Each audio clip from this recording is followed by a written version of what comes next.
Hello everyone, I'm Count Christo and welcome back to the Roman Reclamation campaign. We're here playing as the Empire of the Romans and we did it.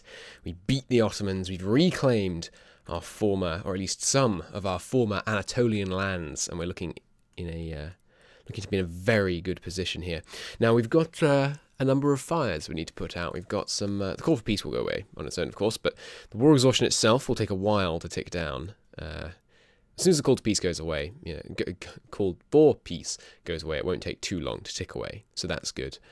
We have some decisions. We can restore Greek influence in Prussia, which I think is Perusa, I think. That's how you say that. We lose 100 admin power, the culture becomes Greek, and we lose 5 years of separatism. Now, I mean, that's okay.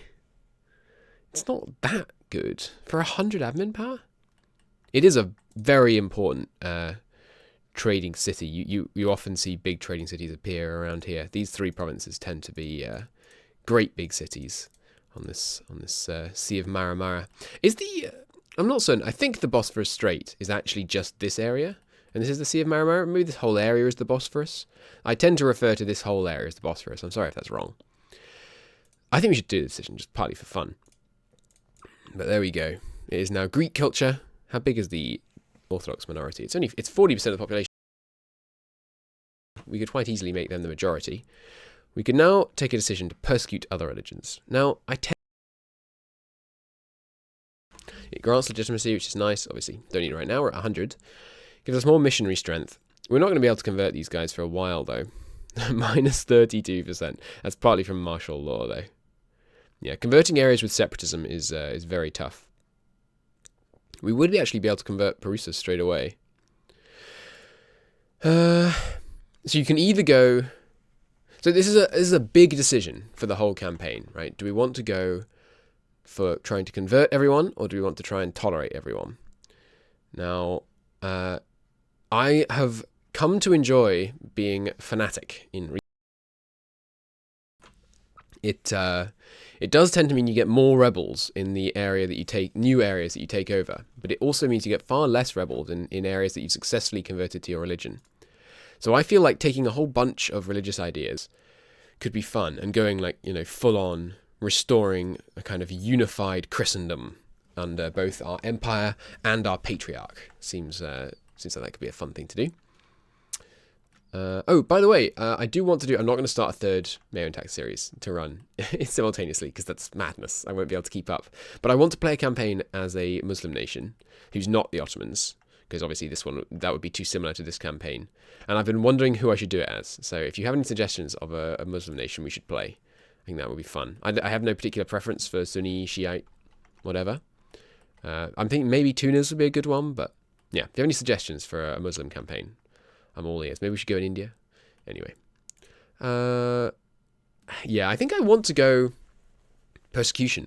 I think we want to go for trying to convert them all to our faith, rather than to tolerate these darn heathens.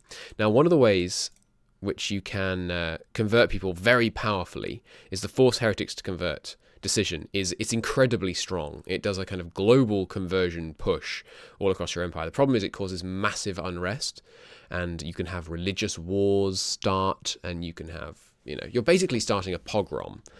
If you're not familiar, a pogrom is basically a mass expulsion of people. There were some pogroms of Moors who refused to convert from southern Spain. There were many pogroms against Jews across this period.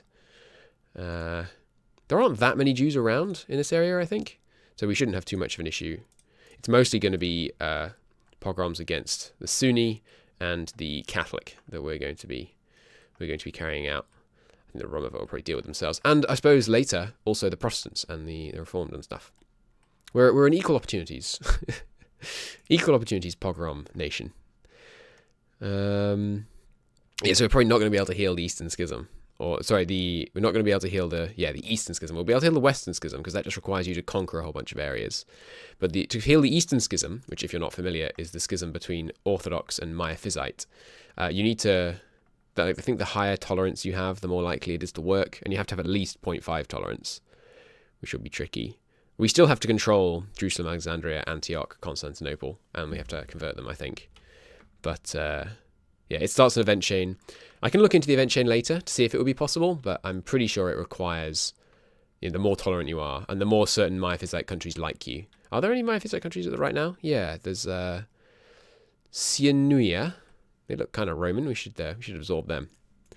Their flag, I mean, is kind of Roman. Cyrilla down here, of course, the Crusader state, established in the First Crusade, I think. Cyrilla. Although they're Coptic. Sorry, no, they're Miaphysite. That's interesting. I wonder when. I mean, presumably they started out being Catholic. I think it was the First Crusade to establish Cyrilla. Anyway, let's play the game. We have loans, right? But that's fine because we just took all the Ottomans' money, so we can use that to pay back the loans. We do have superior unit types. Let's switch straight over.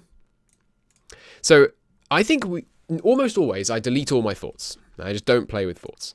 This campaign, at least at the beginning, we're not going to do that. I'm going to go and hide in this province because as long as we're standing right here and we have this fort turned on, I think it's actually impossible for anyone to get to us without going through the port, without having to siege down this fort first. So I think we're going to keep all these forts for now. It's going to make our financial situation a bit troubling.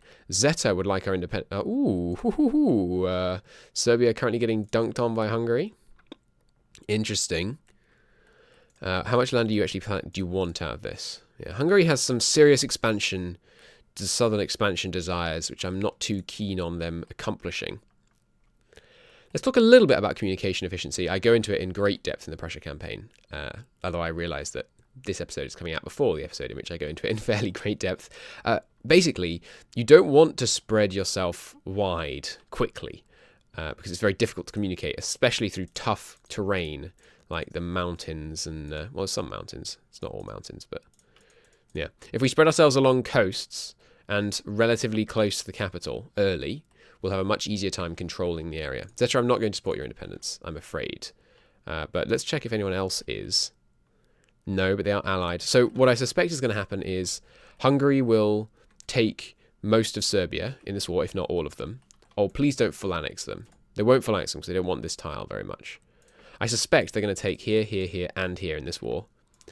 And then all these guys will obviously fire their independence wars.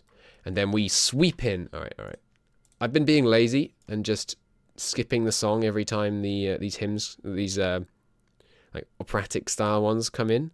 Let's just turn them off. Presumably it's just all those ones. Okay. And then we can swoop in and get Ceres and Vodin off them. We have cores there, so it'll be no aggressive expansion. Now, I want you guys to drill, because we do want to try and get our professionalism rising. So that's going to be great for us in the long run. The Ottomans are no longer a valid reconquest. Haha. Maybe we have the imperial reconquest against everyone we border? That seems, if that stays true, that's going to be so powerful. Just always having a CB on everyone. Seems a little nuts. We've got a relatively big fleet. It's actually not very expensive. These galleys, I mean, all 9 of them are only costing us, whatever that is, 0.72 or something like that. Do have too many military leaders. This is tempting, by the way, the Liberium veto. You have to take aristocratic ideas for it, which we probably don't want to do. You have to get this one, easy claims, to do it. But it has some negative impacts if you take this later on. So you get a whole bunch of free men, and you get you turn one war around essentially, because you have to have war exhaustion at 8, and it lowers it by 10. So you turn one war around, and you get loads of troops, but then there's knock-on effects. In terms of the other ideas we want to take, we probably want to take things that ramp up our max centralization a bit. Like we might want to take empire ideas. I mean, doesn't that look appropriate? Get a reef. We have claims on the rest of the Ottomans? No. I do want to finish him. We are going to actually destroy the Ottomans. Partly because there is an event when you finish killing the Ottomans that gives you some nice bonuses. But also because they are small right now. They only have, 21 population. But They could come back. They have great CBs. They have great modifiers. They've got, good discipline. They've got this crazy revanchism because we took so much of their land. Revanchism being the desire to take back lost territories. I think we should improve with Hungary. I think we want Hungary to stay happy with us. So can we marry people? Yes, but only if they border us. Okay. Eastern Christians may only marry other Eastern Christians, same dynasty, or neighboring Christians. Okay. The Mamluks are never going to like us, realistically. We do have some cores up here on Theodoro, so we should take Theodoro back.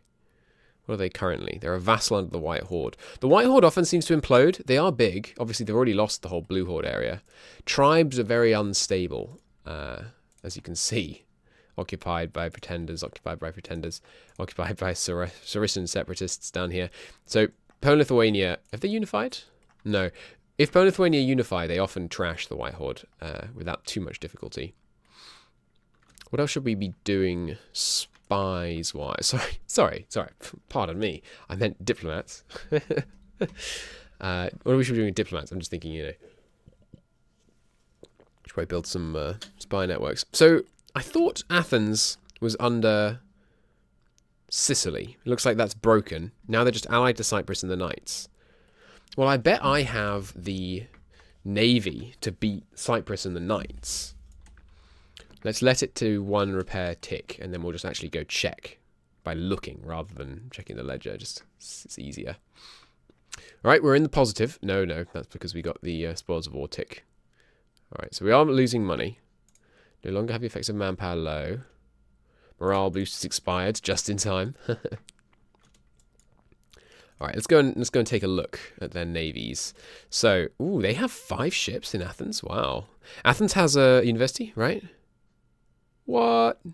Birthplace of universities, and they don't have one. Shame. But there is, some good stuff here. We've got a town hall, trade wharf, marketplace is nice. Yeah.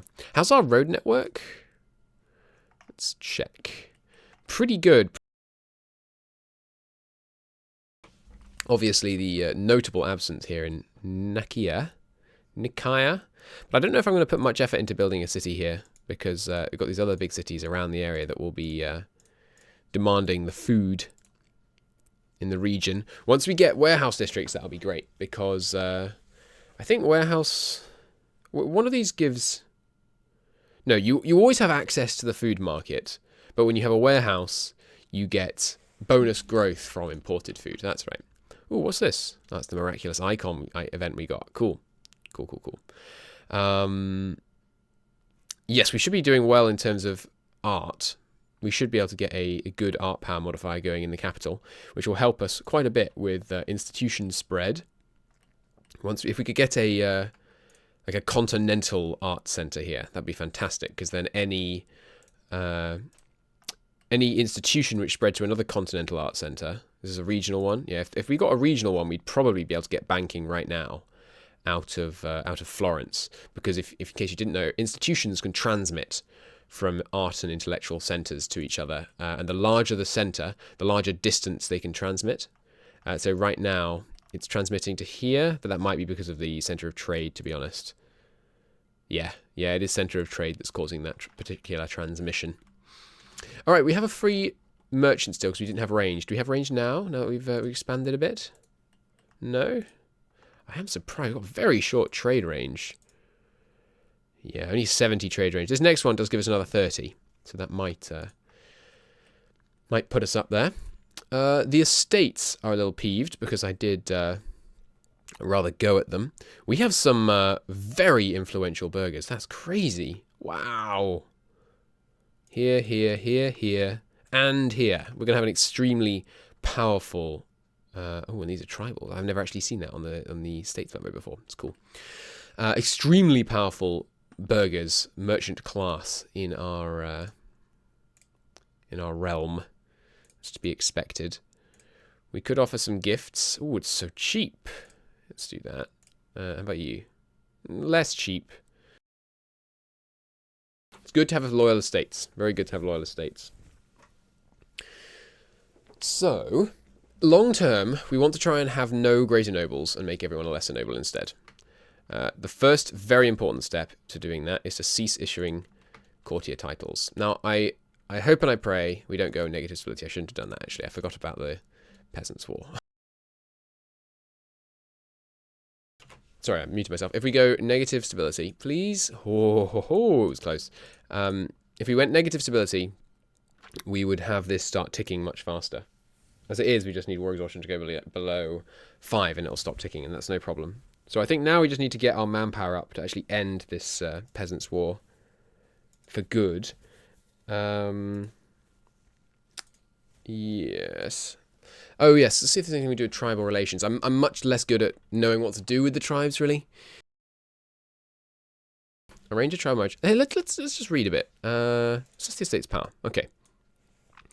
The tribes consist of people who live on marginal lands or have earlier forms of local decentralized governments. Because of the organization of their societies rely more on personal relations than rule of law, they can be difficult to control. Any gains in loyalty will fade over time. A province controlled by the tribal estate will pour most or all of its wealth into the people of the tribe itself and disposable goods. What this means is that tribal estates will have a very mediocre growth in development, but can sustain a significantly higher levy per capita than the other estates. That's cool.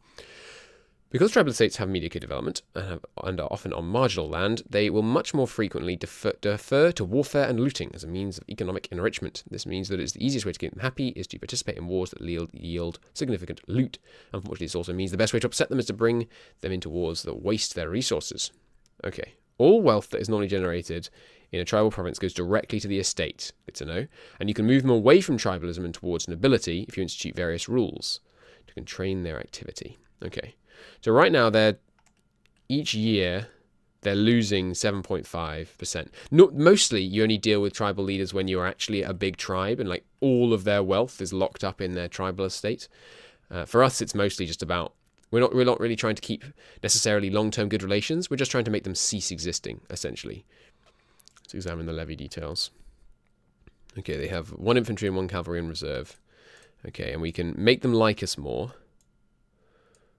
Specific qualities are given interactions with tribes. So, by having them like us more, we basically just increase the settlement gravity in the provinces. And the more settlement gravity there is, the more tribals settle, and the more they turn into greater and lesser nobles. Hopefully lesser, because we want to try and minimize the number of greater nobles. Greater nobles are essentially just lesser nobles, but with more rights. And we don't want to have rights. We want to have all the power centralized into the state, if at all possible. Yeah, so I'm not going to do any of this, I don't think. This one's not bad. Just slightly less prestige. But I think we're okay for now on that. Yeah, so we're going to look into trying to demote some greater nobles. But not just yet. So our corruption is still going up slightly because of all those rights that the burghers have. They have far too many. So keep saying rights. I mean privileges, but they're kind of similar. We definitely need to get rid of some of these. I wonder what we'll get rid of first. Maybe the manpower levy. We could get some more manpower from them. That would be good.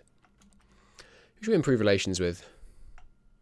Oh, the other option is to kind of improve relations internally. You can sacrifice a diplomat, 1 diplo rep, and 10% improve relations in exchange for 25%. These policies, you can enact 3 of them. They can be 3 of one, 2 of one, 1 of one of the others, or all 3. But they give diminishing returns. So I feel like I always want to have at least one of them active. Because you get the first one gives you that 25% stability increase interval. The next one 20, and the next one after that 15. So I feel like I always want to have at least the 25 one going. Our centralization is ticking down at the moment because of corruption. I don't think we need to bother using a policy to increase it though, because 44 is pretty good, and I think we'd rather spend our admin points on tech just right now. Anything else? Oh yes, I should turn the fort off in Constantinople because there's already where is it? There's already local fortifications rank 3, so it should be a level 3 fort even without this turned on. Or do castles just supplant fortifications? But it's so expensive having this turned on. Okay, so yeah, well, it costs 0.5 when it's turned off, and let's just check. Yeah, so it's 0.5 ducats a month if we have it turned off. Bosphorus Strait. This is a event I'm very pleased with the control of the different provinces of the Bosphorus Strait, allowing us to control trade in the area. We shall reap the benefits. Great. So the Ottomans get declining Bosphorus trade. Haha, we've turned it around on them. That's a 20% trade efficiency swing, which is fantastic. I'm very pleased about that. That's something I wanted to talk about that's modeled really well in this mod, which I really enjoy, is we are spreading the faith who've done God's work. You get constant legitimacy bonuses from spreading the truth faith, which is another nice benefit of that. The empire does indeed run on paper. Empire is now counting as low, which is good. It means it's ticking up faster. And yeah, so something that this mod models really well is geographical determinism. So basically, the person that controls the Bosphorus Strait, whatever their, well, not quite whatever, but pretty much whatever their creed or race or, you know, government form or religion, any of that stuff, the person that controls the Bosphorus Strait is going to be powerful. That's why the Ottomans are almost always powerful. That's why if we can reclaim the Bosphorus area, we're going to be powerful, just because this is such an important trading area. Because any trade that wants to come from the Black Sea into Europe, it can take these tricky overland routes through mountains and all that kind of thing, or through there is a route through here, but this area is very unstable, so much of the trade has difficulty going through here. So it goes through here, or it comes in from above the, which is this Caspian Sea. I think it's Caspian Sea, going through above the Caspian Sea, and then goes through the Bosphorus. And so whoever is here, they're wealthy, which is why Constantinople is actually the city of the world's desire. It's because it's dominating trade position. So essentially, you know, we're going to rule the world because we control the Bosphorus. There are other reasons, and it's obviously not nearly that simple, as it never is in history. But I really like that the game, MEIOU&Taxes generally models, I mean EU4 as well, but MEIOU&Taxes to a greater extent because of the increased ridiculous depth of many of its systems, really well models the geographical determinism that the influence that geography has on how history plays out. Anyway, on that you know, fascinating note, thank you for watching. In the next episode, I suspect we will try and seize back some of these cores because they're easy expansion. They don't cost regressive expansion. They don't cost admin points. It only costs the lives of a few men, and you know, men are temporary. We must take land. Land is forever. See you in the next episode. Bye bye.